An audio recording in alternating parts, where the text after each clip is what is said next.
আমি সেদিন বলছিলাম রাজু ভাইকে, রাজু ভাই আমার অনেক খারাপ লাগতেছে এরকম করতে, বলে কি করতে হবে, এটা কোনো খারাপ লাগার কিছু নাই, সমস্যা নেই। পরে যে কিছুক্ষণ মাথায় নিয়ে তারপরে করছি। কম অ্যাটাচড হতে চাই ইদানিং মানুষের সাথে, দূরে থাকি, একা একা থাকা বেটার। কারণ অ্যাটাচমেন্ট মানেই হচ্ছে ইমোশন যখন কাজ করে কষ্ট পেতে হয়। সম্পর্কে কষ্ট পাইছে কতবার? সবাই কষ্ট দিচ্ছে। সবাই? কষ্ট আমি মানুষকে কম কষ্ট দিই। আমাকে যদি কেউ কষ্ট দেয়, আমার অদ্ভুত কোয়ালিটি হচ্ছে আমি ওখান থেকে দূরে সরে যাই একদম। আমাকে যে কষ্ট দেয় আমি ওখান থেকে নাই।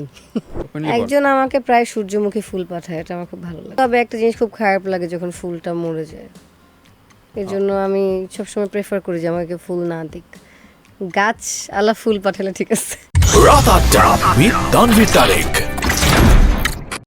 বেস্ট গিফট কোনটা, মানে সারপ্রাইজিং গিফট? বয়ফ্রেন্ডের হতে পারে, বাবা মার দেওয়া হতে পারে। একজন আমাকে প্রায় সূর্যমুখী ফুল পাঠায়, এটা আমার খুব ভালো লাগে। প্রায় সূর্যমুখী সিজন ছাড়াও? সূর্যমুখী সিজন ছাড়া কাঠগোলাপ আর হচ্ছে দোলন চাপা পাঠাইছিল। শুধু ফুল না, পত্র সহ? শুধু ফুলও আসে, পত্র সহ আসে। আচ্ছা আচ্ছা, রিপ্লাই কোনো কিছু না?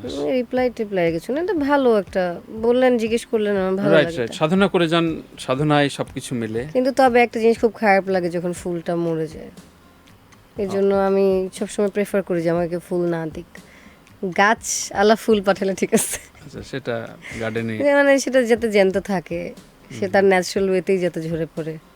আচ্ছা আচ্ছা। আমার ওই যে ফুল ছিঁড়ে ইয়ে করে এই জিনিসগুলো আমার ভালো লাগে না। So you are so emotional, right?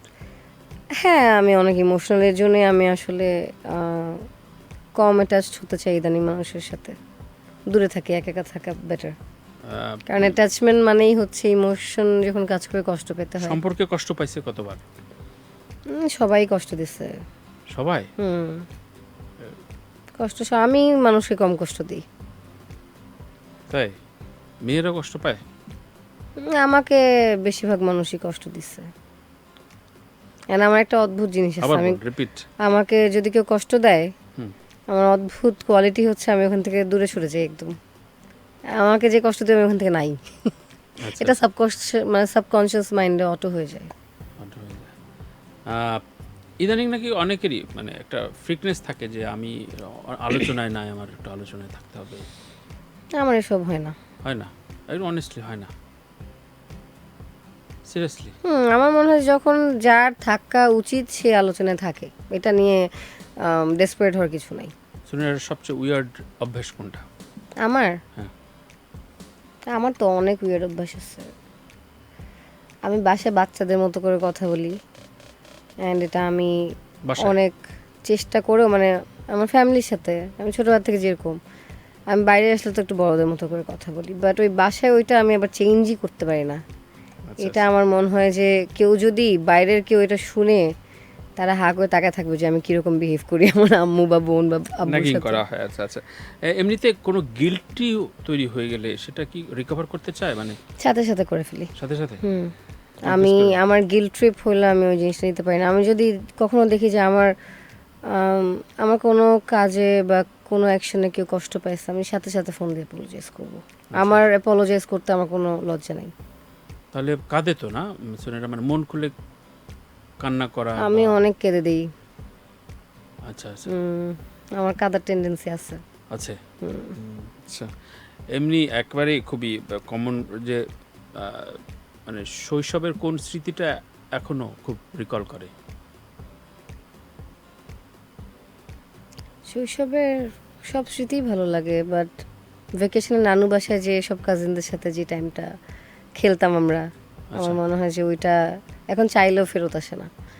ওই টাইমটা খুব মিস করি।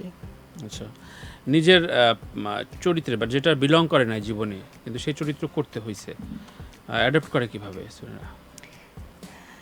এটা ক্যারেক্টারের মধ্যে আসলে ঢুকলে তখন চলে আসে, বাট যেমন একটু মাঝে মাঝে একটু কষ্ট হয়েছে আমার, একটা দুইটা বলা যায় মানে এটা আমাদেরই গল্পতে সেদিন একটা সিন করলাম যেখানে আসলে একটা মানুষকে নিয়ে খুবই খারাপভাবে আচরণ করতে হয়, ইয়ে করতে হয়। তো সিনেমাতে দেখা যায় যে অনেক দিন ধরে ক্যারেক্টারে ঢুকে গেলেও এটা আসলে ভর করে ক্যারেক্টার, বাট নাটকে তো আসলে হুটহাট করে ঢুকতে হয়, তখন না নিজেকে মাঝে মাঝে নিজে মানে ভিতর থেকে নক আসে, এই তুমি এটা কি করতেছো।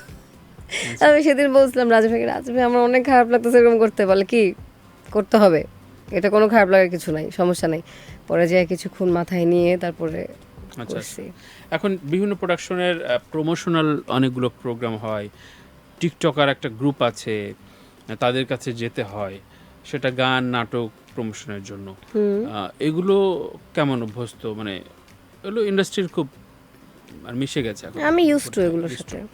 আমার প্রথম সিনেমার থেকে শুরু করে যখনই কোনো কাজ বের হয় আমি তো প্রমোশনে অ্যাটেন্ড করি, and I think it's a part of your job, it's a good thing যে সবার সাথে তুমি কোলাবোরেশনে সবাই তোমাকে প্রমোশনে হেল্প করছে, দ্যাটস আ গুড থিং। ওই সময় হাইপটা তৈরি করা। হ্যাঁ হ্যাঁ, এটা তো করতেই হবে, না হলে তোমার মানে কাজ প্রচার পাবে কিভাবে।